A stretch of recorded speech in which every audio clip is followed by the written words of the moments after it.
Live in the funny zone between two constantly warring nations, you're bound to see some messy situations. This is shown with Poland, stuck between Germany, Austria and Russia, as well as Korea, stuck between China and Japan, as well as the Mongols at one point. But unlike the previous two examples, Kurdistan was never an independent state, with all their attempts at international recognition blowing up horribly. Today we will cover why that was. For most of the majority of history, the Kurdish people were stuck between the Ottomans and Persians, now Turkey, Iraq and Iran. If you know anything about the Ottoman Empire, you could recall that they and the Persians did not get along, most notably with Suleiman the Magnificent fighting tooth and nail for control but never succeeding. The Kurds, could only ever create their own country via the breakup of their neighbours, which neither were willing to do. So did anything change? Yes. And in most cases, it was because of the Europeans, specifically France, Britain, and Russia. See, it was the end of the First World War, and France seemed to love dishing out horribly unfair treaties just because they could. The treaty that was forced upon the Turks was not very well liked, and it sparked a conflict where Ataturk and his following negotiated a new treaty by forcing France's hand in granting them more territories than they were supposed to get.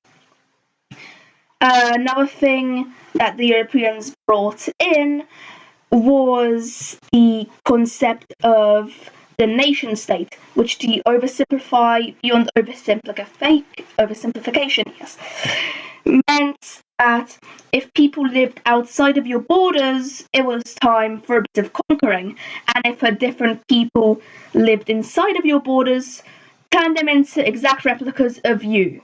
In other words, ethnic cleansing. This was what the Ottomans did.